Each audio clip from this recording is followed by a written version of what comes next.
Ассалаумағалейкум, құрметті боксер қауым. Баршаңызға қайырлы түн. Мінекей, жаңа ғана ақш-та WBO тұжырымы бойынша әлем чемпионы отандасымыз Жәнібек Әлімханұлы және де германиялық IBF тұжырымы бойынша әлем чемпионы Винченцо Гуалтери ресми түрде салмақ өлшеу рәсімінен өтті. Бұл салмақта соңғы рет унификациялық чемпион ретінде тағы бір отандасымыз Геннадий Головкин болған болатын. Геннадий Головкин өзінің белбеулерінен бас тартқаннан кейін оның чемпиондық атақтарының барлығы вакантный болған болатын. Бұл салмақтағы Жәнібектен басқа чемпиондардың барлығы жаңа чемпиондар.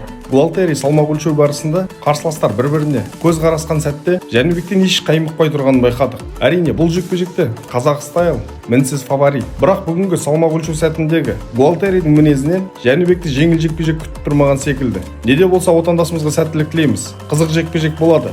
Жеңгені үйіне 2-1 тұжырым бойынша чемпионы болып, белбеулерді алып қайтатын болады. Әрине, біздің тілегіміз қазақстандыққа дұғада болатынымыз сөзсіз. Және де тағы бір айта кететініміз, Жәнібектің осы жекпе-жек алдындағы толыққанды лагеріне, яғни ақш-тағы толықтай іс-сапары мен жаттығулардың бәріне отандық Рух командасы демеушілік көрсетті. Рух командасының басшысы Қазақстан бокс федерациясының президенті Кеңес Хамитұлы Рақышев. Кеңес ағамыздың толықтай әуесқой боксынан бөлек еліміздегі кейбір кәсіпқой боксшыларға да өзінің қол ұшын созып жүр. Ал бүгінгі күнде WBO тұжырымының конвенциясы өз жалғасын табуда. Бүгінгі күнде Жәнібектің салмағында өнер көрсететін WBO тұжырым бойынша International чемпионы Мейірім Нұрсұлтанов осы тұжырым бойынша 2023 жылдың үздік боксшысы марапатына ие болды. Және де тағы да бір маңызды ақпараттардың бірі. Семей қаласында өтетін спартакиада кеше Астана қаласына ауыстырылды. Жақын күндері бокс федерациясының ресми парақшасынан нақты ақпараттар шығатын болады. Естеріңізге сала кетейік, федерацияға жақын инсайдерлердің айтуы бойынша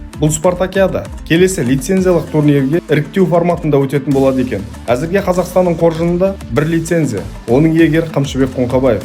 Инсайдерлердің айтуы бойынша 71 келі салмақ дәрежесінде өнер көрсететін ұлттық құрама капитаны Асланбек Шынбергеновтен басқа боксшылардың барлығы іріктеуден қайта өтеді екен. Мықтысы жеңіске жетсін. Ұлттық құрамада мықты боксшыларды таңдап алатындарына сеніммен қараймыз. Әлемдік ареналарда біз үшін көк тудың биікке көтеріліп, әнұранымыздың шырқалғаны бәрінен де маңызды. Қазақ бокс жасасын. Баршаңызға сәттілік.